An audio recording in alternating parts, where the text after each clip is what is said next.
शानदार स्टूडियो में।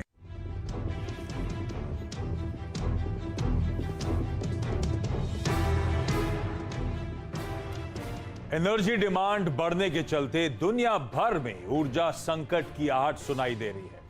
भारत में भी इसकी बातें हो रही हैं। कोयले की सप्लाई में कमी से कई राज्यों में बिजली संकट का खतरा मंडरा रहा है।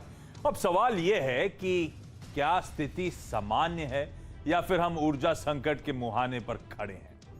इस शो में हम यही समझने की कोशिश करेंगे कि जिस ऊर्जा संकट की बातें हो रही हैं उसकी क्या हकीकत है।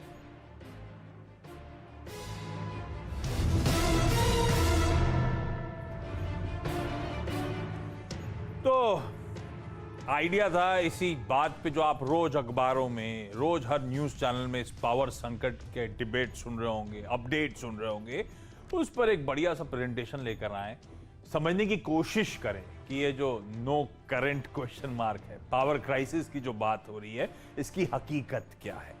दरअसल तमाम रिपोर्ट्स कहती हैं कि अलार्मिंगली लो कोल स्टॉक्स हैं हमारे देश में।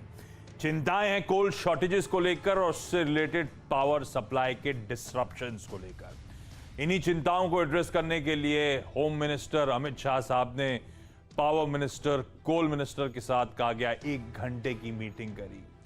उसके बाद पीएमओ भी इसी मुद्दे पर चर्चा कर रहा है। तो है तो दिक्कत, कुछ ना कुछ इश्यूज तो है जिसको सॉर्ट आउट करने की कोशिश हो रही है। तो इसी को समझाने के लिए चल क्या रहा है, कोल इंडिया के former chairman Partha Bhattacharya sir आपको आपकी स्क्रीन पे नजर आएंगे। साथ साथ केपीएमजी के energy, natural resources, chemical space के पार्टनर और नेशनल हेड अनीश डे भी हैं हमारे साथ। और आप दोनों को दुर्गा पूजा के बीच में समय निकालने के लिए ढेरों धन्यवाद और आप दोनों को फेस्टिव ग्रीटिंग शुरुआत पे ही। अनीश, पहले आपके पास आता हूं। क्या इस बात पर डिबेट करना चाहिए कि इस देश में कोल क्राइसिस है या नहीं है, या एब्सोल्यूट क्लैरिटी है कि भाई कोई ना कोई दिक्कत है, हम इस समय कोल शॉर्टेज से जूझ रहे हैं? देखिए, दिक्कत तो है, तभी तो होम मिनिस्टर मीटिंग ले रहे हैं। हाँ। पावर मिनिस्टर और कोल मिनिस्टर के साथ। हाँ। और ये दिक्कत आज की बात नहीं है, ये आते गया है, मतलब चीजें बनते गई है तो करके हम इस जगह पे पहुंचे हैं जहां पे हमारा काफी डिफिकल्टी है। आप देख ही रहे कि स्टॉक्स क्रिटिकल लेवल्स पे, सुपर क्रिटिकल लेवल्स पे पहुंच गया है। काफी सारे यूनिट्स अभी चल भी नहीं रहा है। सो आप ये सारे देखेंगे तो दिक्कत तो है, और ये दिक्कत काफी सारे कारण हैं। लेकिन हाँ, रिसेंट जो हुआ है हाँ, कि डिमांड बढ़ते गए, हाँ, जैसे कोविड से हम बाहर हाँ, निकलते गए, इंडस्ट्रीज काम करते हाँ, आया है, डिमांड ये बढ़ते गया है। सप्लाई कोल का उस हिसाब से बढ़ा नहीं है, तो वो एक वजह है। दूसरा वजह है कि मैं वजहों पे आता हूं अनीश। तो बेसिकली ये जो चर्चाएं चल रही हैं, there is a reason to worry, unnecessary, मतलब बेसिकली पैनिक नहीं हो रहा है, कुछ चिंताएं हैं जो अनीश आप भी कह रहे हो, है ना? ये क्लियर है। ठीक है, तो पार्था सर के पास जाता हूं। पार्था सर ने, क्योंकि भाई इस देश की सबसे बड़ी कॉन्ग्लोमरेट जो कोल से रिलेटेड है, कोल इंडिया को संभाला है इतने साल, तो पार्था सर से बेहतर कौन है जो इश्यूज आ रहे हैं, ये जो कोल्ड शॉर्टेजेस की बात चल रही है, पावर प्लांट, अच्छा हो क्या रहा है? आपने तमाम अपडेट सुने होंगे कि देश में 135 कोल फायर्ड पावर प्लांट्स हैं, जिसमें आमतौर पे 15 से 30 दिन के आसपास का स्टॉक कोयले का मेंटेन किया जाता है।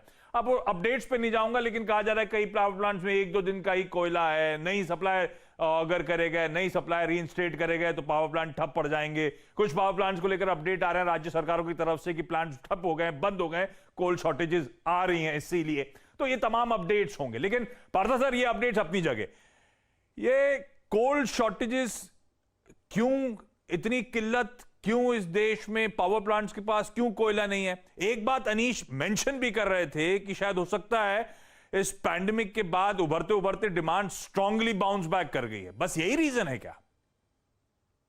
देखिए, मैं आपको यही बताना चाहूंगा। हाँ।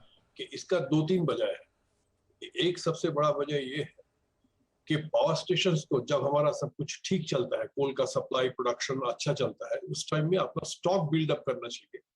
और स्टॉक कितना दिन रहना चाहिए उसके बारे में सेंट्रल इलेक्ट्रिसिटी अथॉरिटी का प्रिस्क्राइब्ड नॉर्म्स है, जिस नॉर्म्स के मुताबिक हर पावर स्टेशन को मिनिमम 15 डेज और मैक्सिमम 30 डेज का स्टॉक रखना चाहिए। ये 15 to 30 डिपेंड करता है डिस्टेंस के ऊपर। जो पावर स्टेशन दूरी में है कोयला सोर्स से, उसको ज्यादा दिन का स्टॉक रखना चाहिए। और ये स्टॉक है शॉक एब्जॉर्ब।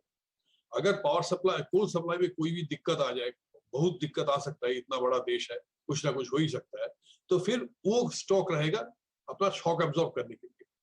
पावर स्टेशन वो काम किया नहीं। जब हमारा जनवरी, फरवरी, मार्च इस महीना में 2021 में कोयल प्रोडक्शन सब कुछ अच्छा चल रहा था, उन्होंने किया नहीं। स्टॉक कोल इंडिया के पास रह गया, कोल इंडिया का 100 मिलियन टन स्टॉक हो गया, लेकिन उनके पास नहीं रहा, तो उनका शॉक एब्जॉर्ब नहीं था। सेकेंड चीज उन्होंने जो गलत किया है वो है पेमेंट नहीं किया। कोयला का पेमेंट अगर हमको नहीं मिले, कोल इंडिया को नहीं मिलेगा, तो फिर कोल इंडिया वो इतना बड़ा वर्किंग कैपिटल लेके चलाएगा कैसे? एक समय ये ड्यूज कुछ 2-3 महीना पहले 23,000 करोड़ में पहुंच गया था। कोल कंपनीज को पैसा बैंक से लेना पड़ रहा था तनख्वाह देने के लिए, और कोयला ऐसे ही जा रहा था। जहां पर कैश एंड कैरी सिस्टम मौजूद है, एक हमारा फ्यूल सप्लाई एग्रीमेंट है जिसमें कैश एंड कैरी सिस्टम है, वो होते हुए भी पैसा नहीं मिल रहा था। नेचुरली अगर पैसा नहीं मिलता है उस समय, क्राइसिस अगर हो जाता है, तो जिनका बकाया ज्यादा है उनको प्रॉब्लम ज्यादा होगा। कोई पावर स्टेशन के पास अगर बकाया भी ज्यादा है और स्टॉक भी नहीं है, तो वो पावर स्टेशन को नेचुरली प्रॉब्लम होगा। कोल इंडिया को उसी पावर स्टेशन को देना पड़ेगा जो पैसा दे रहा है। तो ये एक पार्ट ऑफ द प्रॉब्लम है। Second part of the problem तो डेफिनेटली कोविड का एक प्रॉब्लम था। फर्स्ट क्वार्टर में बहुत धक्का लगा है कोल इंडिया को कोविड के चलते। उनका 250 वर्कमैन ऑफिसर्स का मौत हो गया उसमें, तो वो एक बड़ा असर पड़ा है। सेकेंड क्वार्टर में जाके जब प्रोडक्शन थोड़ा बेटर करने का उपाय था, उस समय हम एक्सटेंडेड मानसून में पड़ गए।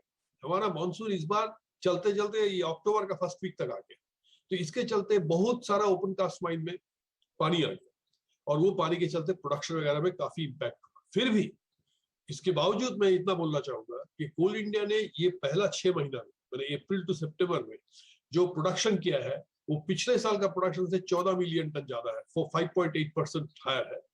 और जो ऑफटेक किया है, जितना कोयला बेचा है, उसमें 20.6% का ज्यादा कोयला बेचा है। मतलब एक्चुअली 52 मिलियन टन कोयला ज्यादा दिया है as compare to what they give in same period last year. इसीलिए कोल इंडिया की तरफ से जितना उपाय, जितना कोशिश हो सकता है इस प्रॉब्लम का सुधार करने के लिए, उन्होंने ये किया है। इसके बावजूद भी अगर प्रॉब्लम है, उसका 2 कारण है। एक कारण ये है कि इंपोर्टेड कोयला जो पार्टली हमारा कोल रिक्वायरमेंट को मीट करता है, हमारा देश में 200 मिलियन टन का कोयला इंपोर्ट होता है, जिसमें से कम 70-80 मिलियन टन ये पावर प्लांट के लिए आता है। वो इंपोर्ट करना मुश्किल हो गया because of price, very high price 3 गुना बढ़ गया, तो वो इंपोर्ट में थोड़ा रुकावट आ गया। तो वो एक कारण है कोल डिमांड सप्लाई गैप में एक मिसमैच होने का। और सेकेंड कारण ये है कि सडनली एक पावर डिमांड में अगस्त महीना में एक स्पर्ट आ गया, 17-18% का इंक्रीज हो गया कंपेयर टू 2019। तो ये कुछ कारण से ये प्रॉब्लम आया है। लेकिन मेरे विचार में ये प्रॉब्लम पहले भी आया था, ऐसा कुछ बड़ा बात नहीं है कि बहुत नया चीज नहीं है, और ये प्रॉब्लम का हल भी निकल जाएगा। अभी हल निकलने का उम्मीद आ गया है। मैं पार्थ सर उस पर आता हूँ, हल पे आऊंगा।